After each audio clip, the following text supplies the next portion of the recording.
বাংলাদেশের ভবিষ্যৎ নির্ধারণের ক্ষমতা আমরা জনগণের হাতে ছেড়ে দিব। জনগণ ভোট দিয়ে যেই রাজনৈতিক দলকে রাষ্ট্র ক্ষমতা আসীন করবে সেটিকে আমরা মেনে নিব। আজকে এই যাত্রাবাড়ি অঞ্চলে প্রায় 80 জন মাদ্রাসা ছাত্ররা জীবন দিয়েছে, কিন্তু তাদের ব্যাপারে আমরা সরকারের কোনো উদ্যোগ দেখতে পাই না। আমরা ট্রেনিং জমা দেই নাই, ট্রেনিং এখনো আমাদের রয়ে গিয়েছে। প্রথমে আমি গভীর শ্রদ্ধা করে স্মরণ করতে চাই 24শে জুলাই অগাস্টের ঘটে যাওয়া রক্তাক্ত গণঅভ্যুত্থানে এবং এক গণহত্যায় সকলে যারা শহীদ বরণ করেছেন। জীবন অবাক না করলে কে করবে? 28% মিল্ক ফ্যাটের অবাক করার সাথে ফ্রেশ মিল্ক পাউডার। জীবন অবাক করুক প্রতিদিন। যাদের রক্তের বিনিময় এবং বিগত 17 বছরের স্বৈরাচার বিরোধী ফ্যাসিবাদ বিরোধী আন্দোলনে সকলে যারা শহীদ হয়েছেন, যাদের জীবনের বিনিময়ে আজকে আমরা একটি স্বাধীন সার্বভৌম মুক্ত পরিবেশে আমাদের কর্মকাণ্ড পরিচালনা করতে পারছি এবং আমরা আশা রাখছি অতি দ্রুতই একটি নির্বাচনের মাধ্যমে বাংলাদেশ আবারও তার গণতান্ত্রিক অগ্রযাত্রায় যে রয়েছে সেখানে অগ্রসর হবে।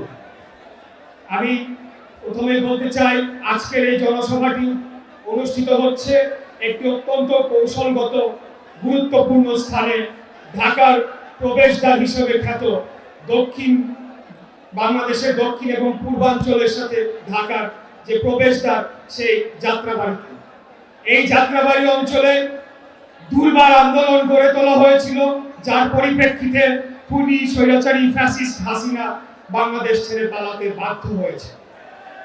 এই যাত্রাবাড়িতে এই আন্দোলনে পরবর্তীকালে আমরা দেখেছি বর্তমান অন্তর্বর্তীকালীন সরকার যে কারণে এই আন্দোলনটি হয়েছিল একটি বৈষম্যহীন গণতান্ত্রিক বাংলাদেশ হিসেবে বাংলাদেশকে গড়ে তোলার জন্য, সেই বাংলাদেশে আমরা বৈষম্য দেখতে পাচ্ছি।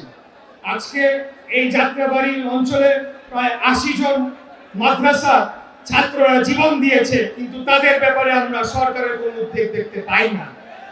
আজ এই গত আন্দোলনে 20 জন রিক্সা চালক ভাইরা তারা জীবন দিয়েছেন, তাদের ব্যাপারে এই সরকারের কোনো আমরা উচ্চবাচ্য বা কোনো কর্ণপাত তারা করেন আমরা দেখতে পাই না।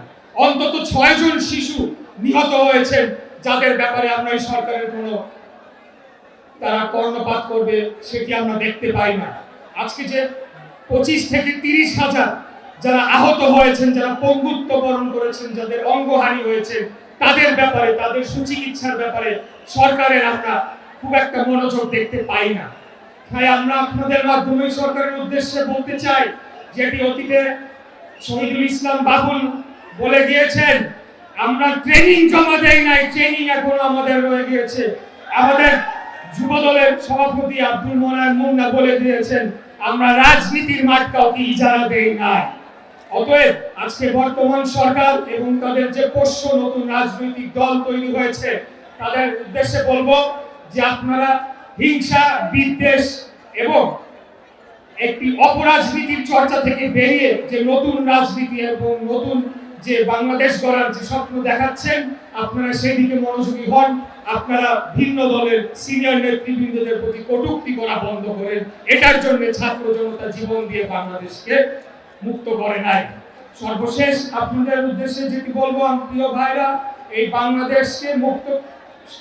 বাংলাদেশকে ফ্যাসিবাদ মুক্ত করা হয়েছিল মূলত বাংলাদেশের স্বাধীনতা, সার্বভৌমত্ব এবং বাংলাদেশের জনগণের ভোটের অধিকার নিশ্চিত করার জন্য। সেটি করার জন্য আমরা সর্বদা প্রস্তুত রয়েছি ইনশাআল্লাহ। আমি সবাইকে বলবো, এই নতুন বাংলাদেশে আমরা হিংসা, বিদ্বেষ এবং পরস্পর বিরোধী যে হিংসাত্মক রাজনীতি বাদ দিয়ে আমরা একটা সুন্দর রাজনীতির চর্চা করি, যেখানে সকলে আমরা দল, মত, ধর্ম, বর্ণ নির্বিশেষে আমরা সকলে পাশাপাশি সহ অবস্থান করে আমরা বসবাস করব এবং বাংলাদেশের ভবিষ্যৎ নির্ধারণের ক্ষমতা আমরা জনগণের হাতে ছেড়ে দিব। জনগণ ভোট দিয়ে যেই রাজনৈতিক দলকে রাষ্ট্র ক্ষমতা আসীন করবে সেটিকে আমরা মেনে নিব। সেটি হলো আমাদের আগামী দিনের প্রতিজ্ঞা।